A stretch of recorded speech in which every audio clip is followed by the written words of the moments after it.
जय हिंद दोस्तों। 29 मार्च 2025 के करेंट अफेयर्स का पहला और इम्पॉर्टेंट क्वेश्चन है, दुनिया का दूसरा सबसे बड़ा चाय निर्यातक देश कौन बना है? आंसर हो जाएगा भारत। ठीक है, तो भारत चाय के निर्यात में दूसरे नंबर पर आ गया है।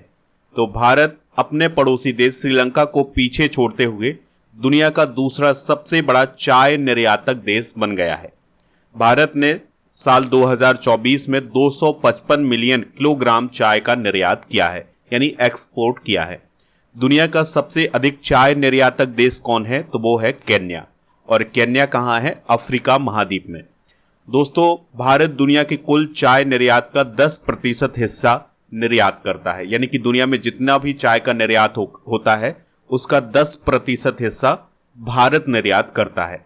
भारत की असम, दार्जिलिंग और नीलगिरी चाय दुनिया में सबसे बेहतरीन चाय में से एक मानी जाती है। भारत से निर्यात की जाने वाली अधिकांश चाय काली चाय होती है, यानी ब्लैक टी है, जो कुल निर्यात का 96% हिस्सा बनाती है। यानी कि भारत जितना चाय का निर्यात करता है उसमें से 96% जो चाय होती है वो ब्लैक टी होती है। दोस्तों, भारत में चाय का सबसे बड़ा उत्पादक राज्य है असम, जहां देश के कुल चाय उत्पादन का लगभग 50% से अधिक हिस्सा आता है। यानी कि भारत में जितना भी चाय का उत्पादन होता है उसमें से लगभग 50% हिस्सा कहाँ से आता है? ये असम से आता है। दुनिया में चाय का सबसे बड़ा उत्पादक देश कौन है? चाइना। इस बात को आप याद रखिएगा। दोस्तों, हाल ही में भारत विश्व का 7वां सबसे बड़ा कॉफी उत्पादक देश भी बना है, तो ये पॉइंट भी आप नोट कर लें। चलिए दोस्तों, कुछ हम फसल और खाद्यान्न को डिस्कस करते हैं कि उसमें विश्व में प्रथम कौन है और भारत में प्रथम कौन है। तो चावल के उत्पादन में चाइना विश्व में प्रथम है और भारत में पश्चिम बंगाल। गेहूं और आलू के उत्पादन में चाइना विश्व में प्रथम है और भारत में उत्तर प्रदेश। मक्का के उत्पादन में विश्व में प्रथम है अमेरिका और भारत में कर्नाटक।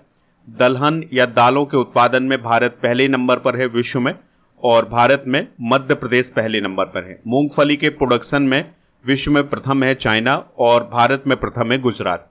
गन्ना के प्रोडक्शन में ब्राजील पहले नंबर पर है विश्व में और भारत में उत्तर प्रदेश। जूट के उत्पादन में विश्व में प्रथम देश है भारत और भारत में प्रथम राज्य है पश्चिम बंगाल। तंबाकू उत्पादन में विश्व में प्रथम है चाइना और भारत में प्रथम है आंध्र प्रदेश। प्राकृतिक रबर के उत्पादन में विश्व में प्रथम है थाईलैंड और भारत में केरल। कॉफी उत्पादन में विश्व में प्रथम है ब्राजील और भारत में कर्नाटक है। तो ये सभी फैक्ट आप नोट जरूर कर लें। अगला क्वेश्चन है, 34वां सरस्वती सम्मान किसे प्रदान किया गया है? आंसर हो जाएगा साधु भद्रेश दास को। तो दोस्तों, सरस्वती सम्मान साहित्य के क्षेत्र में दिया जाने वाला सम्मान है और ये जो 34वां सरस्वती सम्मान है ये 2024 के लिए प्रदान किया गया है। तो ये किसे दिया गया है? साधु भद्रेश दास को। तो के बिरला फाउंडेशन का 34वां सरस्वती सम्मान 2024 प्रसिद्ध संस्कृत विद्वान महामहोपाध्याय साधु भद्रेश दास को उनकी संस्कृत में उत्कृष्ट पुस्तक स्वामी नारायण सिद्धांत सुधा के लिए प्रदान किया गया है और 2025 में यह जो पुरस्कार उन्हें दिया गया है यह 2024 के लिए दिया गया है।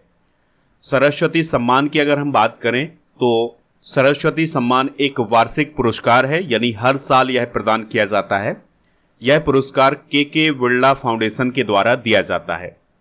यह पुरस्कार पिछले 10 वर्षों में प्रकाशित उत्कृष्ट साहित्यिक कृति को दिया जाता है, यानी कि किसी भी लेखक के द्वारा पिछले 10 वर्षों में जो उत्कृष्ट कृति लिखी गई है, जो उसकी उत्कृष्ट रचना है, उसके लिए ये सरस्वती सम्मान दिया जाता है। यह किसी भारतीय नागरिक द्वारा किसी भी भारतीय भाषा में लिखी गई कृति के लिए प्रदान किया जाता है। विजेता को 15 लाख रुपए नगद पुरस्कार, एक प्रशस्ति पत्र और एक पट्टिका भी दी जाती है। हरिवंश राय बच्चन को पहला सरस्वती सम्मान 1991 में मिला था। यानी दोस्तों, जो सरस्वती सम्मान है इसकी शुरुआत कब से हुई थी? 1991 से हुई थी। जो 32वां सरस्वती सम्मान है यह शिव शंकरी को प्रदान किया गया था उनकी रचना सूर्या वामसम के लिए और 33वां सरस्वती सम्मान प्रभा वर्मा को उनके उपन्यास रौद्र सावितकम के लिए प्रदान किया गया था। तो ये सारी इंफॉर्मेशन आप नोट कर लें सरस्वती सम्मान से संबंधित। चलिए कुछ और अन्य साहित्यिक पुरस्कार डिस्कस करते हैं। जैसे ज्ञानपीठ पुरस्कार 2024 प्रदान किया गया है विनोद कुमार शुक्ल को हिंदी के लिए। ये 59वें नंबर का ज्ञानपीठ पुरस्कार रहा है। व्यास सम्मान 2024 दिया गया है, जो कि 34वां था। ये सूर्यबाला को दिया गया है उनके उपन्यास कौन देश को बासी वेणु की डायरी के लिए। सरस्वती सम्मान 2023 प्रदान किया गया था प्रभा वर्मा को उनके उपन्यास रौद्र सावित्रिकम के लिए। बिहारी पुरस्कार ये भी साहित्य में दिया जाने वाला पुरस्कार है। तो 32वां सम्मान दिया गया था 2022 के लिए डॉक्टर माधव हाड़ा को उनकी पुस्तक पचरंग चोल पहाड़ सखीरे के लिए। और मूर्ति देवी पुरस्कार 2019 में दिया गया था 33वें नंबर का, और ये दिया गया था विश्वनाथ प्रसाद तिवारी को, और उनकी आत्मकथा अस्थि और भवती के लिए ये पुरस्कार प्रदान किया गया था। अगला क्वेश्चन है खेलो इंडिया पैरा गेम 2025 की मेडल टैली में यानी पदक तालिका में पहले स्थान पर कौन है? आंसर हो जाएगा हरियाणा। ठीक है, तो अभी खेलो इंडिया पैरा गेम्स 2025 का जो आयोजन है ये दिल्ली में किया गया था, तो उसमें दोस्तों हरियाणा मेडल टैली में पहले स्थान पर रहा है। तो आयोजन कब से कब तक हुआ है? 20 से 27 मार्च 2025 के बीच में। और इस बार इसका कौन सा संस्करण आयोजित किया गया था? दूसरा संस्करण आयोजित किया गया था। इसका पहला संस्करण कब हुआ था? 2023 में हुआ था। और 2025 का शुभंकर कौन था? उज्ज्वला, और इसका आयोजन दिल्ली में हुआ था। इसमें लगभग 1230 पैरा एथलीट शामिल हुए थे। और दोस्तों ये जो खेलो इंडिया पैरा गेम्स है इसमें दिव्यांग खिलाड़ी ही शामिल होते हैं। 2025 में 6 प्रतियोगिताएं आयोजित की गई थी, जिसमें पैरा तीरंदाजी, para athletics, para badminton, para power lifting, para निशानेबाजी और पैरा टेबल टेनिस। तो ये 6 प्रतियोगिताएं शामिल की गई थी खेलो इंडिया पैरा गेम 2025 में। दोस्तों इन खेलों का उद्देश्य है भारत में पैरा खेलों को बढ़ावा देना, यानी कि जो दिव्यांग खिलाड़ियों के खेल हैं उनको बढ़ावा देने के लिए ये गेम्स आयोजित किए जा रहे हैं। देखिए जो खेलो इंडिया पैरा गेम्स 2025 हैं इसकी मेडल टैली को अगर हम डिस्कस करें तो पहले स्थान पर हरियाणा है, ठीक है, जिसने 34 गोल्ड मेडल जीते हैं, 39 सिल्वर मेडल और 21 ब्रॉन्ज मेडल जीते हैं और कुल 104 मेडल जीते हैं। दूसरे स्थान पर तमिलनाडु है, तीसरे स्थान पर उत्तर प्रदेश, चौथे पर राजस्थान और 5वें स्थान पर महाराष्ट्र है। तो ये टॉप 5 राज्य आपको जरूर याद रखने। अगला क्वेश्चन है ग्रामीण विकास मंत्रालय और किसने भारत में ग्रामीण महिलाओं और युवाओं को सशक्त बनाने के लिए समझौता किया है? आंसर हो जाएगा यूनिसेफ युवा। तो जो यूनिसेफ युवा नामक संगठन है और जो भारत का ग्रामीण विकास मंत्रालय है इसने अभी हाल ही में 3 साल के लिए एक समझौता किया है। तो इस समझौते में भारत की जो ग्रामीण महिलाएं हैं और भारत के जो युवा हैं उनको सशक्त बनाया जाएगा। उन्हें डिजिटली ट्रेनिंग दी जाएगी जिससे वो डिजिटली रूप से सशक्त हो सकें और रोजगार प्राप्त कर सकें। तो इसके लिए ये समझौता हुआ है भारत के ग्रामीण विकास मंत्रालय और यूनिसेफ युवा नामक संगठन के बीच में। देखिए दोस्तों यूनिसेफ युवा नामक जो संगठन है यह यूनिसेफ की एक पहल है, यानी कि ये यूनिसेफ का ही एक अंग है और इसका उद्देश्य है 18 से 29 वर्ष के युवाओं को सशक्त बनाना और उन्हें स्थानीय स्तर पर रोजगार और उद्यमशीलता के अवसर प्रदान करना।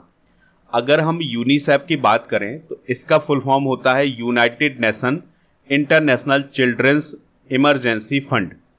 इसकी स्थापना 11 दिसंबर 1946 को हुई थी और यह यूनाइटेड नेशन की एक एजेंसी है और इसका मकसद होता है दुनिया भर के बच्चों को मानवीय सहायता देना। ठीक है, अगला क्वेश्चन है हाल ही में सहकार टैक्सी सेवा किसने शुरू की है? आंसर हो जाएगा केंद्र सरकार, यानी सेंट्रल गवर्नमेंट के द्वारा सहकार टैक्सी सेवा शुरू करने की घोषणा की गई है। तो कमर्शियल ऑटो टैक्सी की बढ़ती मांग को देखते हुए अब केंद्र सरकार ने सहकार टैक्सी सेवा लॉन्च की है। इसका उद्देश्य है बाइक, कैब और ऑटो सर्विस उपलब्ध कराना, यानी कि अब सरकार बाइक, कैब और ऑटो सर्विस उपलब्ध कराएगी। सहकार टैक्सी देश भर में 2 पहिया टैक्सियों, ऑटो रिक्शा, 4 पहिया टैक्सियों का रजिस्ट्रेशन करेगी। इससे पहले पश्चिम बंगाल में इसी प्रकार की सुविधा शुरू की गई थी जिसका नाम था यात्री साथी। दोस्तों भारत में इस प्रकार की सुविधा शुरू की गई थी सबसे पहले केरल राज्य में। तो 2022 में केरल राज्य में सरकारी ऑनलाइन टैक्सी सेवा शुरू की गई थी जिसका नाम था केरल सवारी। ठीक है, और दोस्तों सरकारी ऑनलाइन टैक्सी सेवा शुरू करने वाला भारत का पहला राज्य कौन है? केरल। इस पॉइंट को भी आप नोट कर लें। अब इसी प्रकार की कुछ सुविधा केंद्र सरकार भी उपलब्ध कराएगी। दोस्तों, आप हमारे स्टडी करके ऐप को इंस्टॉल कर लें। इसका लिंक डिस्क्रिप्शन बॉक्स में दिया गया है। तो यहाँ पर आपको paid course, E book, test series, daily current affairs के PDF, क्लास नोट, ये सभी मिल जाएगा। इसके अलावा कोर्स एंड PDF वाला ऑप्शन मिलेगा, जिसमें आपको राजा गुप्ता सर का जो अर्जुन GS फाउंडेशन बैच है ये मिल जाएगा।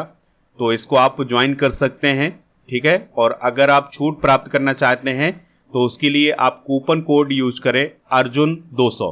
तो अगर आप ये कूपन कोड यूज करेंगे तो आपको इस कोर्स में छूट भी मिल जाएगी।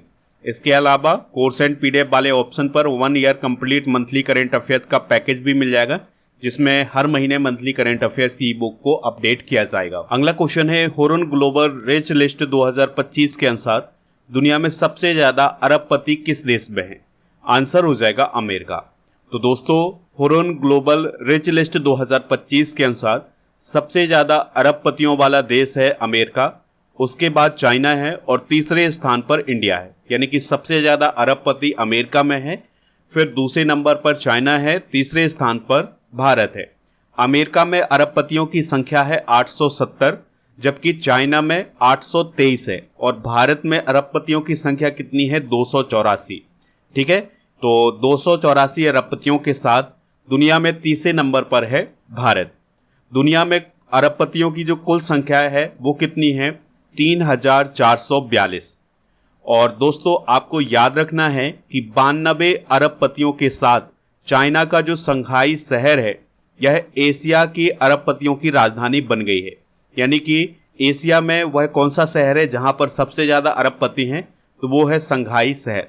फिर दूसरे स्थान पर श्रीलंका का ही बीजिंग शहर है जहां पर 91 अरबपति हैं।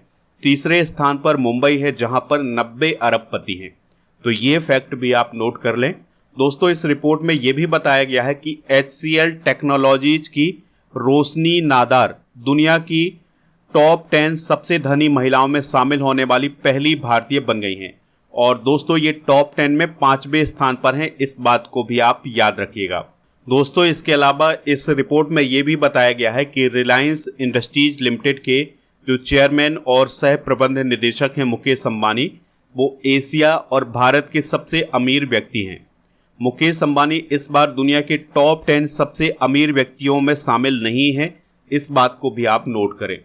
देखिए दोस्तों, ये जो हुरुन के द्वारा रिच लिस्ट जारी की गई है इसमें सबसे अमीर 10 भारतीय बताए गए हैं। तो चलिए उनको डिस्कस करते हैं कि सबसे अमीर 10 भारतीय कौन है। तो पहले स्थान पर है मुकेश अंबानी, दूसरे पर गौतम अडानी, तीसरे स्थान पर रोशनी नादार, चौथे पर दिलीप सांघवी, पांचवें पर अजीम प्रेमजी, छठे पर कुमार मंगलम बिरला, सातवें पर साइरस पूनावाला, आठवें पर नीरज बजाज, 9वें स्थान पर रवि जयपुरिया और 10वें स्थान पर है राधा किशन दमानी। तो ये हैं दोस्तों भारत के 10 सबसे अमीर व्यक्ति। अगर हम दुनिया के 10 सबसे अमीर व्यक्तियों की बात करें तो पहले स्थान पर एलन मस्क हैं, दूसरे स्थान पर जेफ बेजोस हैं, तीसरे स्थान पर मार्क जुकरबर्ग हैं, चौथे पर लैरी एलिसन हैं, पांचवें पर वॉरेन बफेट और छठे स्थान पर हैं लैरी पेज, सातवें पर हैं बर्नार्ड अर्नोल्ड, आठवें पर स्टीव वॉलमर और 9वें स्थान पर सर्गेई ब्रिन और 10वें स्थान पर विल गेट्स हैं। अगला क्वेश्चन है, म्यांमार में आए भूकंप के कारण किस देश ने आपातकाल की घोषणा की है? आंसर हो जाएगा थाईलैंड। तो दोस्तों, अभी म्यांमार में 28 मार्च 2025 को 7.7 तीव्रता का एक शक्तिशाली भूकंप आया था, जिसके कारण म्यांमार के आसपास के देशों में भी दहशत फैल गई है।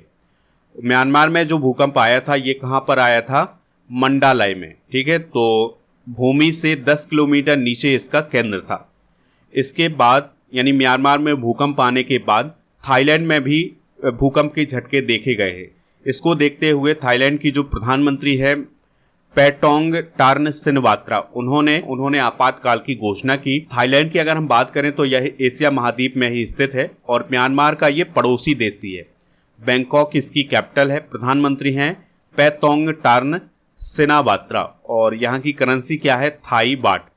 भूकंप के बारे में अगर हम बात करें तो भूकंप तब आता है जब धरती के अंदर मौजूद प्लेटें आपस में टकराती हैं। धरती के नीचे मौजूद ये प्लेटें हमेशा धीरे धीरे घूमती रहती हैं और आपस में कभी कभी टकरा जाती हैं, जिसके कारण भूकंप आता है। हर साल ये प्लेटें अपनी जगह से 4 से 5 मिलीमीटर खिसक जाती हैं। इस दौरान जब प्लेटें टकराती हैं तो उनसे ऊर्जा निकलती है और भूकंप आता है। भूकंप की तीव्रता को रिएक्टर मैग्नीट्यूड टेस्ट से मापा जाता है। भूकंप को इसके केंद्र से मापा जाता है, जिसे एपिक सेंटर बोला जाता है। जिस बिंदु पर भूकंप आता है उसे फोकस या हाइपो सेंटर कहा जाता है। भूकंप की तीव्रता 1 से 9 के आधार पर मापी जाती है। सिस्मोग्राफ से भूकंप की तीव्रता और अवधि का पता चलता है। भूकंप में 2 प्रकार की तरंगें जारी होती हैं, जिसे बॉडी वेव्स और सरफेस वेव्स बोला जाता है। अगला क्वेश्चन है, अरुणाचल प्रदेश में आयोजित किए गए त्रिसेवा सैन्य अभ्यास का नाम क्या रखा गया था? तो आंसर हो जाएगा इसका प्रचंड प्रहार। तो देखिए दोस्तों, अभी हाल ही में भारतीय सेना और भारतीय नौसेना और भारतीय वायुसेना ने एक अभ्यास आयोजित किया है अरुणाचल प्रदेश में, जिसका नाम क्या था? प्रचंड प्रहार। ठीक है, तो इसमें तीनों सेनाओं ने अभ्यास किया है। तो ये अभ्यास अभी 27 मार्च 2025 को संपन्न हो गया है, यानी समाप्त हो गया है। तो ये सारे इंपॉर्टेंट फैक्ट आप नोट कर लें। अगला क्वेश्चन है, L&T फाइनेंस ने किसे अपना ब्रांड एम्बेसडर बनाया है? आंसर हो जाएगा जसप्रीत बुमराह। तो L&T फाइनेंस ने जसप्रीत बुमराह को अपना ब्रांड एम्बेसडर बनाया है। तो L&T फाइनेंस लिमिटेड ने भारतीय क्रिकेटर जसप्रीत बुमराह को अपना ब्रांड एम्बेसडर नियुक्त किया है। बात करें अगर हम L&T फाइनेंस लिमिटेड की, तो इसे L&T फाइनेंस होल्डिंग्स लिमिटेड के नाम से भी जाना जाता था। अब इसे क्या कहा जाता है? L&T finance limited. यह एक प्रमुख गैर बैंकिंग वित्तीय कंपनी है और इसका मुख्यालय मुंबई में है। चलिए कुछ प्रमुख ब्रांड एम्बेसडर डिस्कस करते हैं। तो विद्या बालन अभी हाल ही में फेडरल बैंक की पहली ब्रांड एम्बेसडर बनी है। आयुष्मान खुराना को फिट इंडिया आइकॉन नियुक्त किया गया है। Shikhar Dhawan 2025 ICC champions trophy के एम्बेसडर बने थे। और पंकज त्रिपाठी मध्य प्रदेश पर्यटन के ब्रांड एम्बेसडर बने हैं। MS धोनी SBI के ब्रांड एम्बेसडर हैं। जसप्रीत बुमराह स्केचर्स के भी ब्रांड एम्बेसडर हैं। और अक्षय कुमार सड़क सुरक्षा जागरूकता अभियान के ब्रांड एम्बेसडर हैं। क्वेश्चन है, सैपक टकरा विश्व कप 2025 में भारत ने कितने गोल्ड मेडल जीते हैं? तो भारत ने केवल 1 गोल्ड मेडल जीता है। तो सैपक टकरा विश्व कप 2025 में भारतीय पुरुष रेगू टीम ने जापान को हरा करके गोल्ड मेडल जीता है। यह पहली बार हुआ है जब भारत ने सैपक टकरा विश्व कप में गोल्ड मेडल जीता है। तो 2025 के सैपक टकरा विश्व कप में भारत ने कुल 7 मेडल जीते हैं, जिसमें से 1 गोल्ड है, 1 सिल्वर है और 5 ब्रॉन्ज मेडल हैं। भारत मेडल टैली में चौथे स्थान पर रहा है, जबकि थाईलैंड पहले स्थान पर रहा है। सैपक टकरा विश्व कप 2025 का जो आयोजन है यह पटना बिहार में आयोजित किया गया था। दोस्तों, सैपक टकरा वॉलीबॉल की तरह ही एक खेल होता है, लेकिन इसमें जो गेंद होती है वो बांस की गेंद होती है और खिलाड़ी इसको पैर से एक स्थान से दूसरे स्थान तक पहुंचाते हैं। दोस्तों, सैपक टकरा विश्व कप 2025 की जो मेडल टैली है उसको डिस्कस करते हैं। तो पहले स्थान पर थाईलैंड है, जिसने 3 गोल्ड, 1 सिल्वर और कुल 4 मेडल जीते हैं। म्यांमार दूसरे पर, तीसरे स्थान पर वियतनाम, चौथे पर भारत, 5वें स्थान पर जापान, 6ठे पर मलेशिया, 7वें पर ईरान और 8वें स्थान पर सिंगापुर रहा है। अगला क्वेश्चन डिस्कस करते हैं, राजस्थान दिवस कब मनाया जाता है? तो हर साल 30 मार्च को राजस्थान दिवस मनाया जाता है। तो 30 मार्च 2025 को राजस्थान अपनी 76वीं वर्षगांठ मना रहा है। 1949 में 30 मार्च के दिन 8.5 साल की प्रक्रिया के बाद 19 रियासतों और 3 रियासतों को और मिलाकर के राजस्थान राज्य बनाया गया था। आज़ादी से पहले राजस्थान को राजपूताना के नाम से जाना जाता था। रियासतों का एकीकरण 7 चरणों में पूरा होने के बाद इस क्षेत्र का नाम बदल करके राजस्थान किया गया था। यानी रियासतों का एकीकरण किया गया और फिर जाकर के राजस्थान बना था।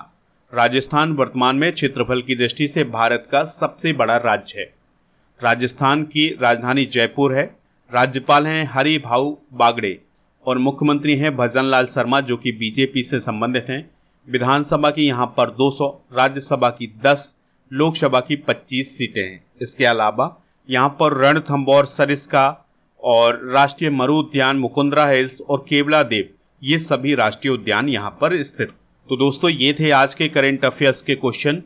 आप हमारे स्टडी करके ऐप को इंस्टॉल कर लें। तो जो कोर्स एंड पीडीएफ वाला ऑप्शन है, यहाँ पर 1 year complete monthly current affairs का पैकेज मिल जाएगा और 1000 टॉपिक वाइज स्टैटिक जीके की पीडीएफ मिल जाएगी और 1 year topic wise all current affairs की पीडीएफ भी आपको यहाँ पर मिल जाएगी। अगर आप मंथली करंट अफेयर्स की ईबुक को अलग से प्राप्त करना चाहते हैं तो इसको अलग से प्राप्त कर सकते हैं ई बुक वाले सेक्शन पर जाकर के। तो वहाँ पर दोस्तों हिंदी इंग्लिश दोनों मीडियम में आपको ई बुक मिल जाएगी।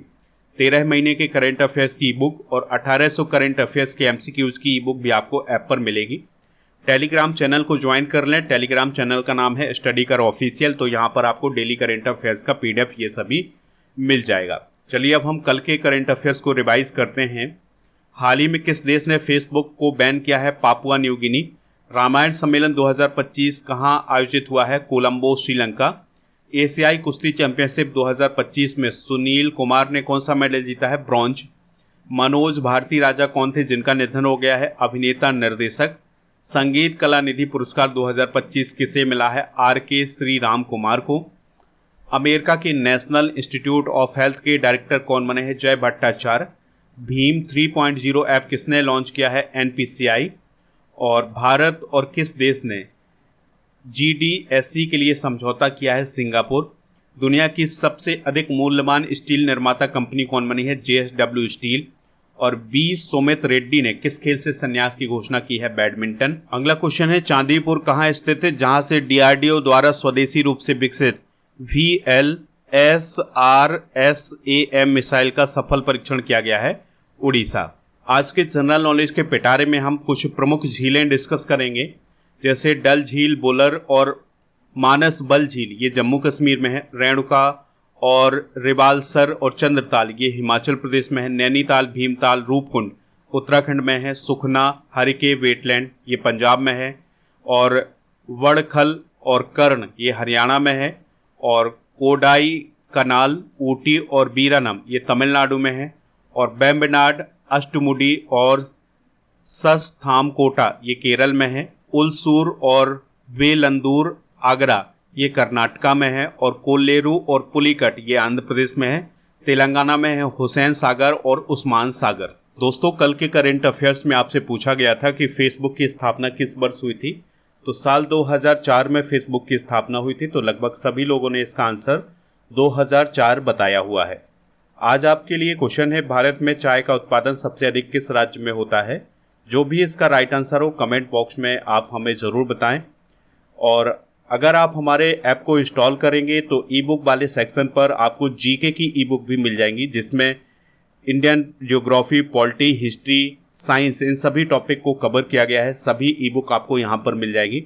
इसके अलावा ये कोर्स भी मिल जाएंगे जिसमें इंग्लिश का फाउंडेशन बैच है और एसएससी, व्यापम और जो एमपी के एग्ज़ाम हो रहे हैं उन सभी के लिए कोर्स आपको मिल जाएंगे। इसके अलावा रेलवे और मैथ, रीजनिंग ये सभी कोर्स आपको यहाँ पर मिल जाएंगे। तो इनको प्राप्त कर लें।